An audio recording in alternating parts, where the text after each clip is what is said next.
Hello students, and welcome back to another lecture for Core 201. So today we're going to talk about Frederick Douglass, who I'm sure you're very excited about because he is not old, sort of, he's not white, he's not wealthy, he's not educated, he is a man, but still he's a little different from our other authors, so I know you appreciate a little variety. So Frederick Douglass was especially famous for his speeches. He was a really well-known orator. He was an author as well, but he was mostly known for his ability to make these marvelous speeches to all sorts of crowds. So essentially the three things that he's the most famous for are escaping from slavery as a young man, being seen as proof of intelligence, which is super insulting, but basically people saw him as proof that what was then called the Negro race had intelligence because of his really beautiful speeches. So again, super insulting, but that was one of his contributions. And then also for being the most photographed person of the 19th century in America. So here are some pictures of him. There are a lot of pictures of him all throughout his life because he believed that this was an excellent way to sort of reach out to the people and to be known and to be admired for what he was doing. So one thing that's interesting to note about all of his pictures is that he never smiled. He thought that that would make him look less dignified. He didn't want to enter into that trope of the smiling minstrel. So he always had a completely serious face in all of his pictures. So Frederick Douglass had a really interesting life, and I'm going to tell you about it from the beginning. So Frederick Douglass was born into slavery, and in fact is thought that one of his owners might have been his father, and basically he had a pretty rough life in the beginning. He did learn to read as a relatively young man, or at least he learned his letters, but then later the woman who taught him his letters decided that she didn't want to teach him to read because he might get ideas, which of course did turn out to be true. So he taught himself to read the rest of the way, and then he read everything he could find. The Bible, the newspapers, everything he could find.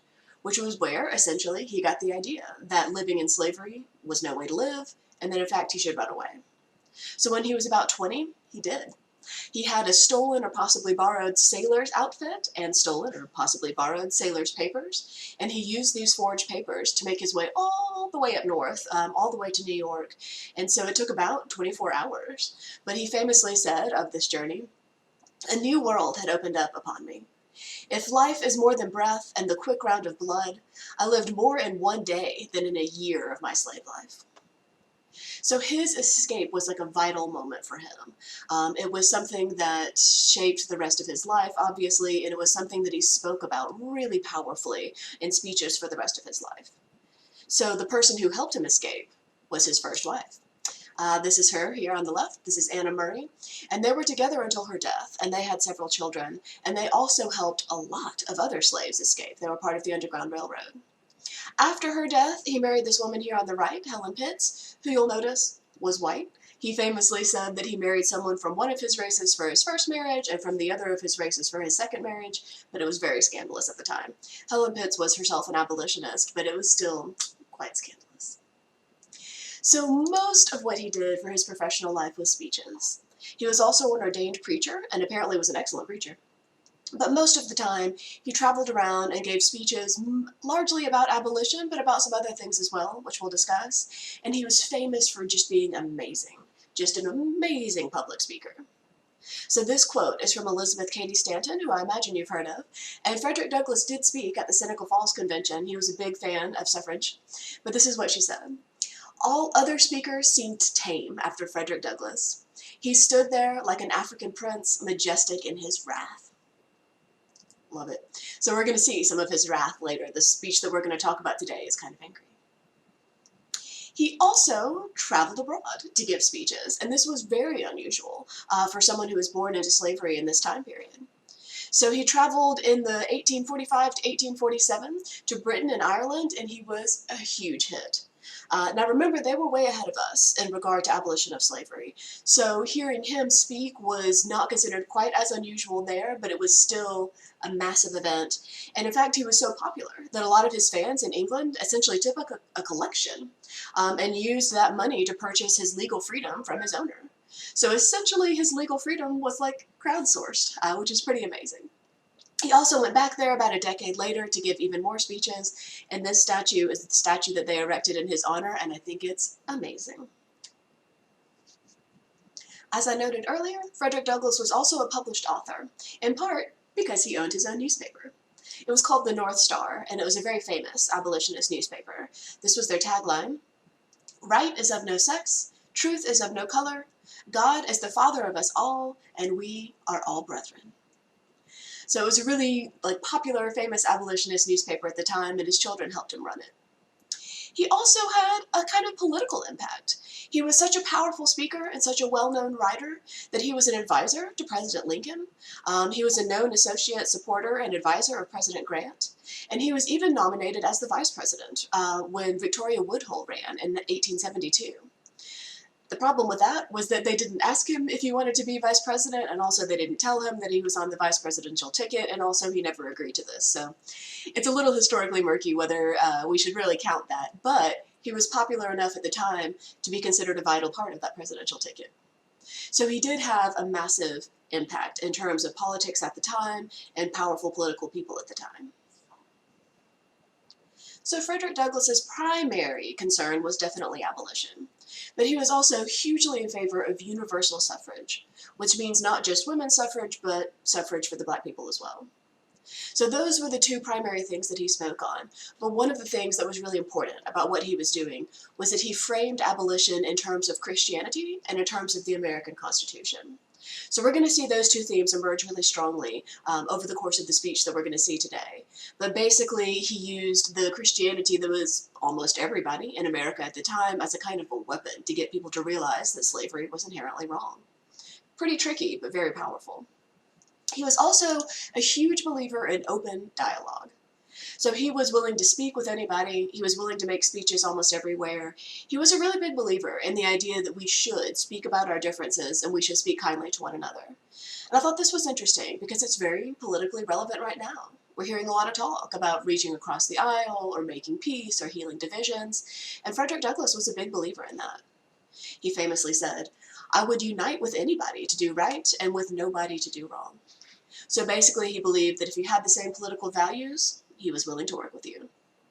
He even reconciled with his own slave owner, Thomas Auld, right before Thomas Auld's death in 1877. So if anybody's good at forgiveness, it must be this guy.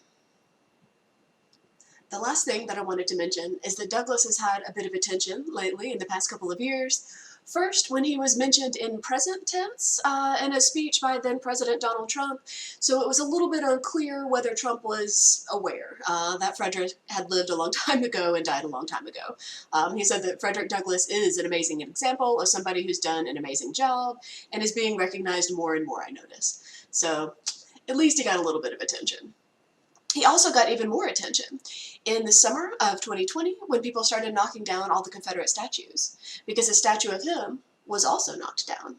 So he got mentioned again in then President Trump's tweets, where he said that he was probably knocked over because these anarchists have no bounds, but this is unlikely because the anarchists were knocking over people who were pro-slavery, and it doesn't seem likely that they would knock over someone who was anti-slavery, but what do I know? Anarchist, very dangerous. So today, we're going to talk about Douglass's most famous speech, "What to a Slave is the 4th of July," which technically was given on July 5th. And he gave this speech to the Rochester Anti-Slavery Sewing Society, which is an amazing confluence of interest there. I love it. And this was one of his invited speeches, and one of the reasons that it's so popular was because they made an effort to get a transcription of the speech, so we know almost exactly what he said.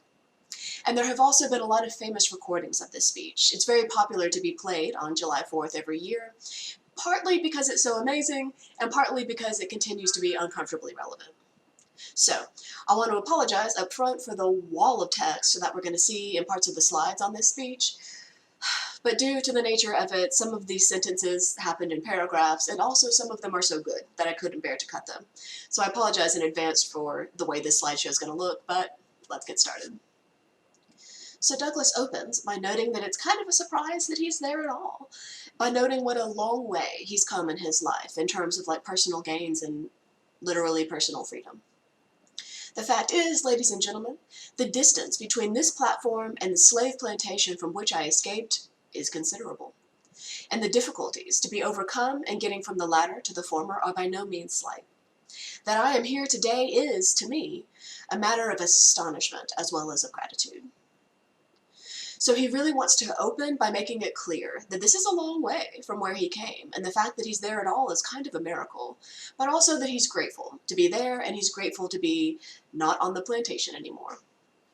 So then he moves to talk about the importance of the 4th of July to American citizens, and the way that for them it was kind of a deliverance in the way that they talk about in the Bible. This, for the purposes of this celebration, is the 4th of July. Remember, it took place on the 5th, but whatever. It is the birthday of your national independence and of your political freedom. This, to you, is what the Passover was to the emancipated people of God. It carries your minds back to the day and to the act of your great deliverance, and to the signs and to the wonders associated with that act and that day. So he's being very careful to frame this day as important, not just to his listeners, but to America, because it was a deliverance out of slavery that will become important later. He then starts to sort of set up this metaphor about Britain as parents, which is going to become essentially about Britain as owners, but wait for it. The simple story of it is that 76 years ago, the people of this country were British subjects. Your fathers esteemed the English government as the home government, and England as the fatherland. This home government, you know, although a considerable distance from your home, did, in the exercise of its parental prerogatives, impose upon its colonial children such restraints, burdens, and limitations as, in its mature judgment, it deemed wise, right, and proper. So again, he's setting up this metaphor where England is the parent and the colonies are the child, and England knows better than the child. They are wise, right, and proper, and they are qualified to make decisions for their child. Again, wait for it to be turned back. So now he starts to address why they might have revolted. He starts to deal with the sort of social factors that were making them feel oppressed. But your fathers, who had not adopted the fashionable idea of this day, of the infallibility of government, and of the absolute character of its acts, so basically he's saying they didn't think their government was infallible the way that sometimes Americans think their government is infallible now, presumed to differ from the home government in respect to the wisdom and the justice of some of those burdens and restraints. They went so far in their excitement as to pronounce the measures of the government unjust, unreasonable, and oppressive, and altogether such as ought not to be quietly submitted to. So again, he's saying they found the oppression of the British government, being owned by someone else, to be oppressive, to be unjust, to not be something with which we should put up. And so what did they do? They sided with the right. To say now that America was right and England was wrong is exceedingly easy. Everybody can say it. The dastard, not less than the noble brave, can flippantly descant on the tyranny of England toward the American colonies. Such beautiful language. It is fashionable to do so, but there was a time when to pronounce against England and in favor of the cause of the colonies tried men's souls. They who did so were accounted in their day plotters of mischief, agitators and rebels, dangerous men. So again, he's working on this metaphor where the people who would rebel against the government were seen as very dangerous. They were seen as wrong. The rebellion was seen as the most dangerous thing happening, and the British government was seen as the sensible thing happening. But then, oppression makes a wise man mad. Your fathers were wise men, and if they do not go mad, they became restive under this treatment. They felt themselves the victims of grievous wrongs, wholly incurable in their colonial capacity. With brave men, there is always a remedy for oppression. So now, he's framing the Founding Fathers, again, as rebellious but brave men who are facing the kind of oppression that they find unacceptable, and they have no option but to rebel. They have no option but to question their government and to rebel against their government and to acknowledge that their government was wrong. I'm sure you can see where he's going with this. This is what they said essentially when they made the Declaration. Resolved that these united colonies are, and of right ought to be, free and independent states, that they are absolved from all allegiance to the British Crown, and that all political connection between them and the state of Great Britain is, and ought to be, dissolved. So that's a direct quote. Citizens, your fathers made good that resolution. They succeeded, and today you reap the fruits of their success. The freedom gained is yours, and you, therefore, may properly celebrate this anniversary. So one thing that I want you to notice about this little paragraph, and again, sorry for the paragraphs, is that he's saying the freedom is yours. He is not saying the freedom is ours. He is not saying the freedom is mine. He's very purposefully setting up that this holiday is yours. This freedom is yours. The pride is yours. And that's going to become really important later on. So next, Douglass starts to talk about the Founding Fathers themselves, because again, he has to continue with this metaphor of brave rebels. Fellow citizens, I am not wanting in respect for the fathers of this republic. The signers of the Declaration of Independence were brave men. They were great men, too, great enough to give fame to a great age. It does not often happen to a nation to rise, at one time, such a number of truly great men. The point from which I am compelled to view them is not, certainly, the most favorable, and yet I cannot contemplate their great deeds with less than admiration. They were statesmen, patriots, and heroes, and for the good they did and the principles they contended for, I will unite with you to honor their memory. So again, he's trying to make clear, I like what they did. I like their ideas about freedom. He likes their Enlightenment ideals, and again, that's going to become important, because the next thing that he deals with is what they wanted. Because again, he's making a point about freedom. They were peace men, but they preferred revolution to peaceful submission to bondage. They were quiet men, but they did not shrink from agitating against oppression. They showed forbearance, but they knew its limits. They believed in order, but not the order of tyranny. With them, nothing was settled that was not right. With them, justice, liberty, and humanity were final, not slavery and oppression. You may well cherish the memory of such men. So again, he's praising the Founding Fathers. He's praising their ideals, but as you can see, he is setting them up for a bit of a fall. And next, that fall involves telling the people that they need to continue doing what the Founding Fathers were doing. To all inspiring motives, to noble deeds which can be gained from the past, we are welcome. But now is the time, the important time. Your fathers have lived, died, and done their work, and done much of it well. You must live and must die, and you must do your work. So he's essentially saying, yeah, they lived, they did their work, they got our freedom, but now it's time for you to do your work. And then, fellow citizens, pardon me, allow me to ask, why am I called to speak here today? What have I, or those I represent, to do with your national independence? Are the great principles of political freedom and of natural justice embodied in that Declaration of Independence extended to us? So he's done this amazing thing where he sets up the Founding Fathers as really noble, he sets up their goals as really noble, and now he turns it back around. And he's like, yeah, that sounds great, doesn't it? Does this apply to me? Like, do you think this applies to me? He says, I am not included and within the pale of this glorious anniversary. Your high independence only reveals the immeasurable distance between us. The blessings in which you this day rejoice are not enjoyed in common. The rich inheritance of justice, liberty, prosperity, and independence bequeathed by your fathers is shared by you, not by me. The sunlight that brought life and healing to you has brought stripes and death to me. This 4th of July is yours, not mine. So that's where the title of this speech comes from. This idea that the 4th of July just means something different to some people than it means to other people. So here he's very clearly saying, this is your deal, this is not my deal. The things that they said were marvelous, the impact of what they did was marvelous, but it applies to you and not necessarily to me. So then he turns it even harder, and he asks if in fact he's being mocked by being asked to speak here today.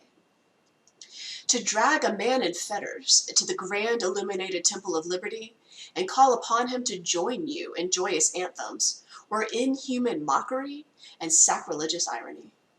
Do you mean, citizens, to mock me by asking me to speak today? And to be fair, he knew they weren't mocking him, but he also knew that he had this opportunity.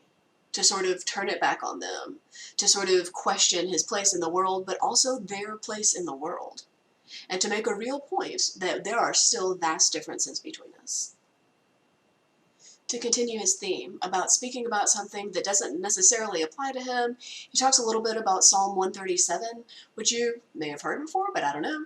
But in this psalm, they're talking about being asked to sing songs of the homeland, even though they're slaves in a foreign land. So essentially, again, he's making a metaphor about himself kind of being a slave in a foreign land, being asked to speak about something that is not for him. Then he talks about how to speak about it so blatantly and so freely is in a way kind of forgetting what had happened to all of his family members and friends and brethren. Fellow citizens, above your national tumultuous joy, I hear the mournful wail of millions, whose chains, heavy and grievous yesterday, are today rendered more intolerable by the jubilee shouts that reach them. So again, he's making this point that, like, yes, you are very happy 4th of July, but we maybe are not. To forget them, to pass lightly over their wrongs, and to chime in with the popular theme would be treason most scandalous and shocking, and would make me a reproach before God and the world. So again, this argument is to just take part in the joy of the 4th of July without recognizing the hardship that is still happening to all of the enslaved people in America would be scandalous, would be shocking, would be hypocritical. And so now he launches into the real meat of the speech. My subject then, fellow citizens, is American slavery. I shall see this day and its popular characteristics from the slave's point of view. Standing there, identified with the American bondman, making his wrongs mine, I do not hesitate to declare, with all my soul, that the character and conduct of this nation never looked blacker to me than on this 4th of July. So again, he's arguing that this holiday just does not mean the same thing to the enslaved people in America that it does to the free people in America. And that in fact, the idea that slavery has been going on for so long, even after the ideals espoused in the Declaration, makes this even worse, even darker than it might have been in previous years. So he goes on to talk about how this is the great sin and shame of America. Standing with God and the crushed and bleeding slave on this occasion, I will, in the name of humanity, which is outraged, in the name of liberty, which is fettered, in the name of the Constitution and the Bible, which are disregarded and trampled upon, dare to call into question and to denounce, with all of the emphasis that I can command, everything that serves to perpetuate slavery, the great sin and shame of America. So he's warning them. He's like, look, you invited me here to speak today. You knew that I was an escaped slave. You knew that I was an abolitionist. And this is what I'm going to talk about. This is the thing that I am bringing to the table today. And then he goes on to note that some people have told him that he shouldn't have such an angry tone. That he would, like, catch more flies with honey than with vinegar. That he should, like, try to be more approachable. But he shoots that down. But I fancy I hear some of my audience say, it is just in this circumstance that you and your brother abolitionist fail to make a favorable impression on the public mind. Would you argue more and denounce less? Would you persuade more and rebuke less? Your cause would be much more likely to succeed. So essentially they're saying, kind of like they said in Hamilton, talk less, smile more. They're asking him to be more approachable. It's essentially the ages-old argument of, like, the angry black person is scary to white people. But I submit, where all is plain, nothing can be argued. What point is the anti-slavery creed would you have me argue? On what branch of the subject do the people of this country need light? So he's like, you want me to argue that this is wrong? Like, really? Really? So he does, just a little bit. He starts with an argument of manhood. This proof that the slave is a man, not livestock. Must I undertake to prove that the slave is a man? This point is conceded already. Nobody doubts it. The slaveholders themselves acknowledge it in the enactment of laws for their government.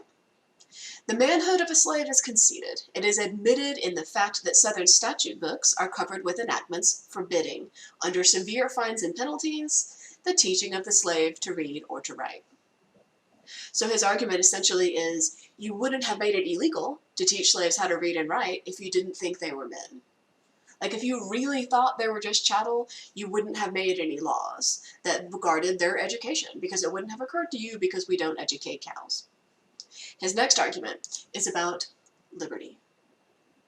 Would you have me argue that man is entitled to liberty? That he is the rightful owner of his own body? You have already declared it.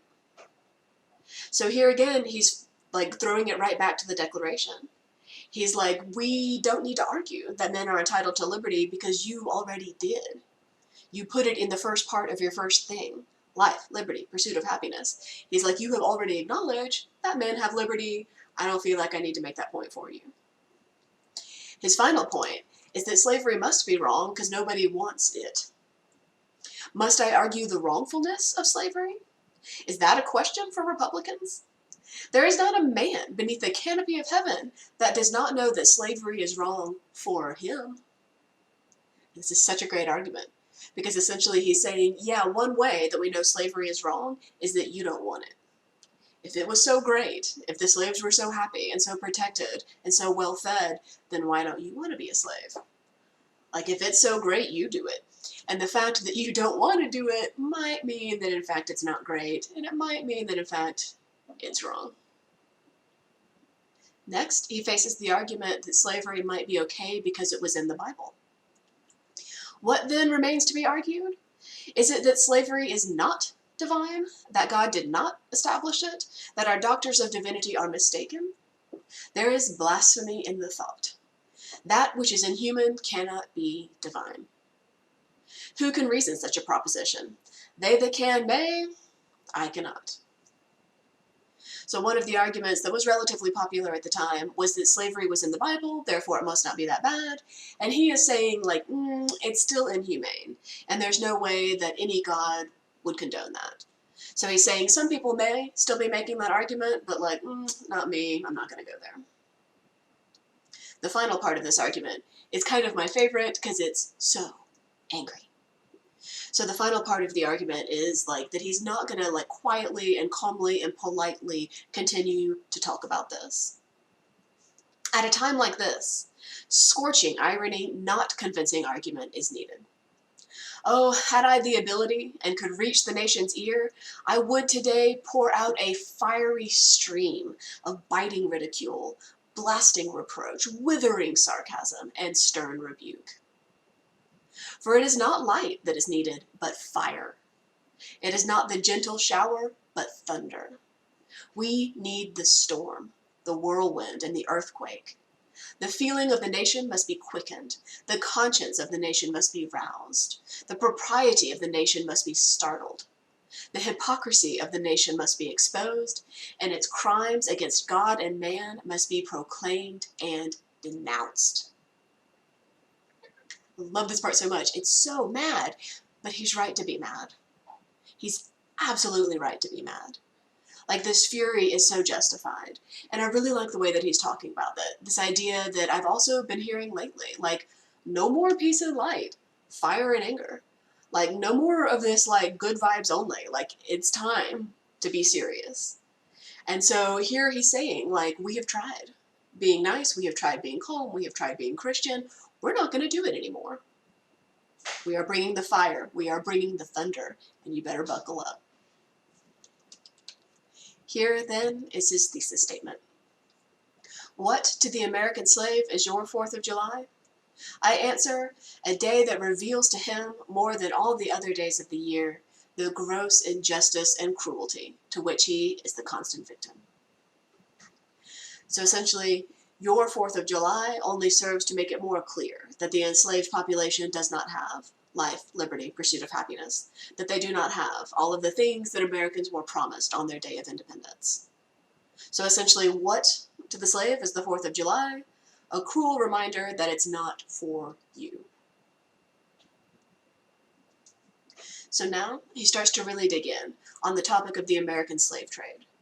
Because bear in mind, this was something that was still happening regularly, all over the coast especially. And so he starts to address what it looks like and what it feels like for the people who are involved. Take the American slave trade, which we were told by the papers is especially prosperous now. Ex-Senator Benton tells us that the price of men was never higher than now. He mentions the fact to show that slavery is in no danger. This trade is one of the peculiarities of American institutions. It is carried on in all the large towns and cities, and one half of this Confederacy, and millions are pocketed every year by dealers in this horrid traffic. So he's trying to make the point that the American slave trade is alive and well, because people have been trying to argue that the international slave trade was happening, but the American slave trade was slowing down, and he's like, no.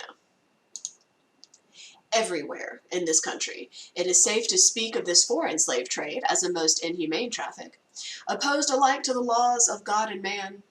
It is, however, a notable fact that while so much execration is pointed out by Americans upon those engaged in the foreign slave trade, the men engaged in the slave trade between the states pass without condemnation, and their business is deemed honorable. So kind of one of the arguments was that it was wrong to bring enslaved people from another continent over here, but it might not be wrong to bring enslaved people back and forth between the states, and essentially he's saying, yeah, no, that's dumb. Next, he uses some very harsh words. Attend to the auction. See the men examined like horses. See the forms of women rudely and brutally exposed to the shocking gaze of American slave buyers. See this drove sold and separated forever, and never forget the deep, sad sobs that arose from that scattered multitude. Tell me, citizens, where under the sun can you witness a spectacle more fiendish and shocking? So his argument here is like, look, if you don't think it's bad, go to one. Go to a slave auction. Go look at how they treat the men. Go look at how they treat the women. Go listen to the way that they cry when they're separated, because of course they don't keep families together if they don't need to. So he's saying, if you really think it's not that bad, like, go have a look yourself and then come back and tell me what you think. Douglass also makes the point that for him this is really personal. This was his life. I was born amid such sights and scenes. To me, the American slave trade is a terrible reality. When a child, my soul was often pierced with a sense of its horrors. So again, he was born into slavery. He saw a lot of this. He escaped when he was about 20, but that doesn't mean that it's not deeply, deeply personal for him, that he's not still involved in some way in the horror that is happening in these scenes. He references next a poem by John Greenleaf Whittier, and I reprinted just a little bit of it here below on this slide, but it was a pretty famous poem at the time because it spoke really deeply about American values and the way that they were being sort of smashed apart by American actions. He says, "Is this the land our fathers loved, the freedom which they toiled to win? Is this the soil whereon they moved? Are these the graves they slumber in?" So here, again, Whittier is talking about the values that we had in regard to American democracy, the Declaration, and the values that we seem to be enacting in regard to slavery and the continued slave trade within America. So for Douglass, it's personal. For Whittier, it's not, but they're both speaking on exactly the same thing. So next, he starts to talk about the Fugitive Slave Act, which was passed in 1850, and which essentially said that if someone did escape and they made their way north to freedom, the person who, legally owned them could hunt them down. And also that anyone who helped an escaped slave was in legal trouble. So basically, it was different because previously slavery had really only been legal and been happening in the southern states, but now it involved all the states. Like now the idea of slavery, the act of slavery, has sort of moved north because you could chase enslaved people north.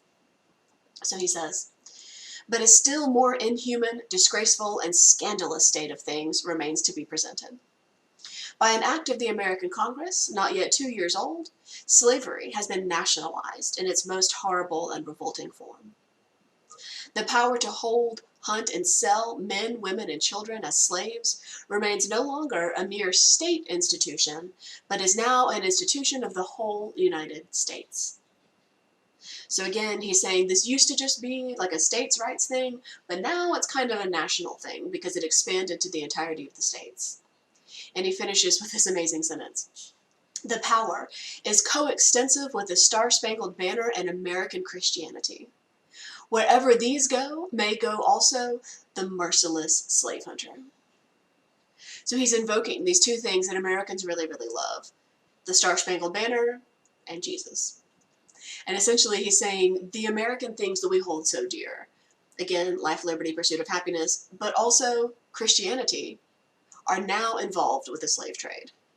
Where previously you might have thought yourself removed from it because you lived so far up north and there weren't a lot of slaves here, now you have to acknowledge that you're part of this.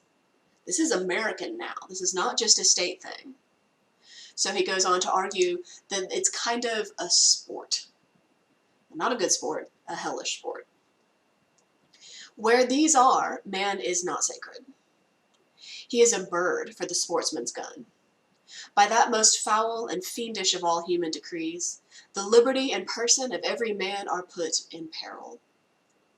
Your broad republican domain is a hunting ground for men, not for thieves and robbers, enemies of society, but merely for men guilty of no crime. Your lawmakers have commanded all good citizens to engage in this hellish sport. So his argument here is that running away from being enslaved is not a crime. He's essentially saying that it's a human right to not be enslaved, therefore, people who don't want to be enslaved are only enacting their God-given rights as established in the Declaration and in the Constitution. So he's saying they aren't criminals, people who ran away, that in fact they're just people. And so he's saying to hunt them down like this is wrong because they're not criminals, and they're certainly not animals, and it shouldn't be a sport. So this was not necessarily a popular argument at the time, because a lot of people did think that running away was a crime, that you were someone else's property, and that by running away you had committed essentially theft of yourself. And his argument is it's not a crime because you can't own somebody. So it was a bit of a contentious argument at the time. So for him to make the Fugitive Slave Act into a hellish sport was a really, really bold claim. Next, he starts to address another way in which the Fugitive Slave Act is unconstitutional, and here specifically he's talking about the Sixth Amendment. The oath of any two villains is sufficient under this hell-black enactment to send the most pious and exemplary black man into the remorseless jaws of slavery. His own testimony is nothing. He can bring no witnesses for himself. The minister of American justice is bound by the law to hear but one side, and that side is the side of the oppressor. So, according to the Sixth Amendment, with which I'm sure you are familiar, here's the text of it. In criminal prosecutions, the accused shall enjoy the right to a speedy and public trial by an impartial jury, all of which was definitely not happening. But if we skip to this last part, to have a compulsory process for obtaining witnesses in his favor, and to have the assistance of counsel for his defense. So in the Sixth Amendment, it very clearly lays out that if someone is going up before a judge, they have the right to their own witnesses, and they have the right to their own counsel, to their own lawyer. But the Fugitive Slave Act said that you don't have that, that essentially only two people are needed to say that you are definitely a slave, and the judge doesn't have to hear from any witnesses on your side, which is unconstitutional. So then Douglass attacks it. Let this damning fact be perpetually told. Let it be thundered around the world that in tyrant-killing, king-hating, people-loving, democratic Christian America, the seats of justice are filled with judges who hold their offices under an open and palpable bribe, and are bound, in deciding the case of a man's liberty, to hear only his accusers. So, this is a great argument. Because yes, it is unconstitutional, and that does, in theory, make it invalid, which is part of the reason that the Fugitive Slave Act was struck down only a few years after it was signed. So now that he's addressed some of the legal and constitutional aspects, he launches into the religious aspects. And this part is especially harsh, which I'm for. The fact that the church of our country, with fractional exceptions, and here he's mostly talking about the Quakers, who were always abolitionists, does not esteem the fugitive slave law as a declaration of war against religious liberty, implies that the church regards religion as simply a form of worship, an empty ceremony, and not a vital principle. requiring active benevolence, justice, love, and goodwill towards man. So this is sort of similar to the way that Aristotle talked about virtue, in the sense that virtue is not something you have, it's something you do. And Douglass is arguing that essentially religion is not just something you have, it's something you do. He's saying that Christianity has to be active, active benevolence, active justice, active love. And the fact that the churches aren't speaking out against the fugitive slave law indicates that, in fact, they're hypocrites, that they're, a wolf in sheep's clothing. He goes on to say, let the religious press, the pulpit, the Sunday school, the conference meeting, the great ecclesiastical, missionary, Bible, and tract associations of the land array their immense powers against slavery and slaveholding, and the whole system of crime and blood would be scattered to the winds. And that they do not do this involves them in the most awful responsibility of which the mind can conceive. So he's saying, if the church, all of the churches around America, the Christians, got together, they could push this down. They could argue that this is invalid, they could stop enforcing it, and they could strike it from the law. If all of the Christians did what Christians say they're supposed to do, we wouldn't have something like the Fugitive Slave Act. So the fact that they're not doing it essentially means they're complicit. So the fact that they're not speaking up against this means that they are now involved in the most awful responsibility that a human can be involved in. So this is a very damning argument. So now he returns again to the Founding Fathers and to the Constitution to look again at the question of slavery and whether it's even in the Constitution. So first, he begins with this argument that the men who stood up and talked about freedom and liberty and equality were impostors.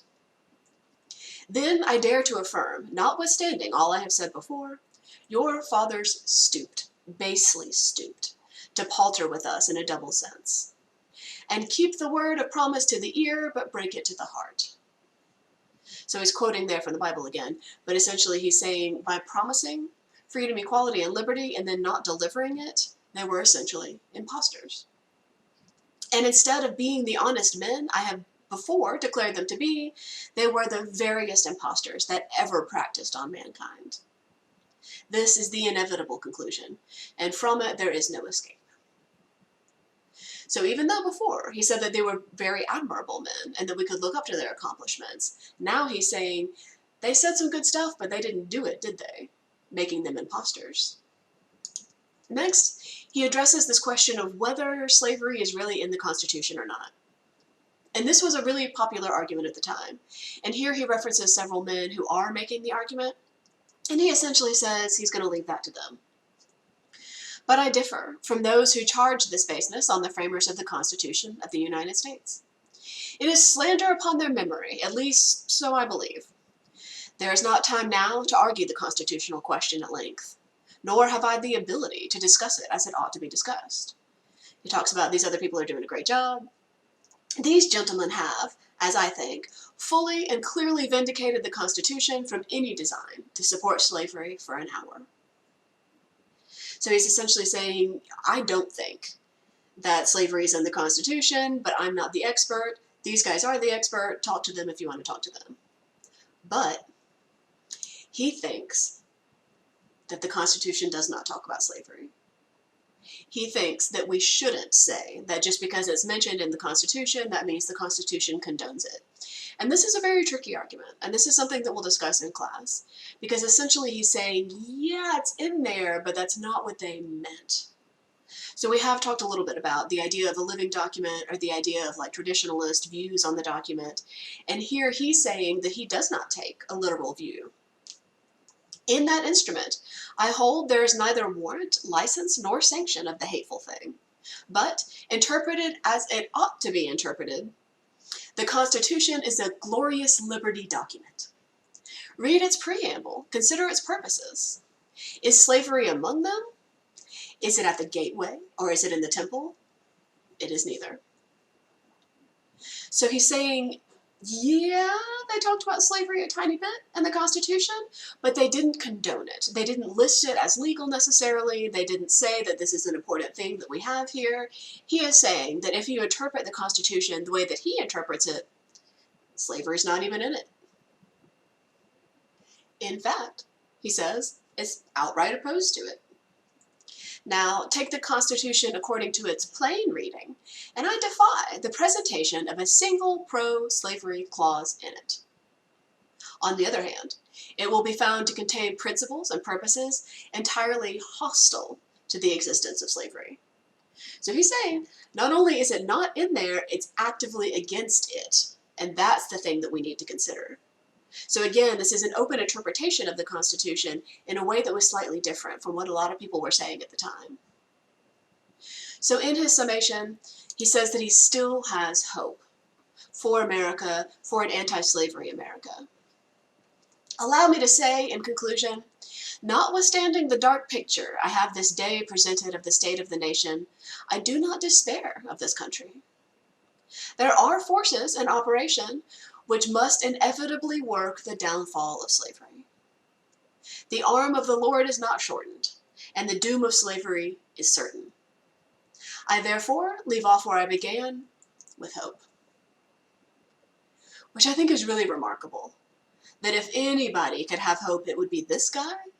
It's so bold, it's so pure and hopeful, that even he, an escaped slave who actively recognizes all of the slavery still taking place all around him, who actively recognizes the unconstitutional nature of the Fugitive Slave Act, still has hope for America. He still has hope that people will look around and realize that their Constitution and their religion basically forbids slavery. And of course they did. It took a little while, but they did, so he wasn't wrong. So he closes with a little bit of this poem, which is by William Lloyd Garrison, who was also a famous abolitionist. And I've reprinted the entirety of the poem here on the slide, but of course you can't read it, so here's just one part. God speed the hour, the glorious hour, when none on earth shall exercise a lordly power, nor in a tyrant's presence cower, but to all manhood's stature tower by equal birth. So, after all of this, Frederick Douglass still remains hopeful, and his compatriots still remain hopeful. And I think that that's a really glorious reading of the Constitution and of the purpose of America, that they can look at it with a critical eye and say, it's not working right now, but they can also look at it with hope and say, yeah, but it could be working in the future. We just have to look to our most promising people, our most promising ideals, and actually uphold them. So, I hope you enjoyed talking about Frederick Douglass, and I'm really looking forward to discussing it with you this week. I'll see you soon.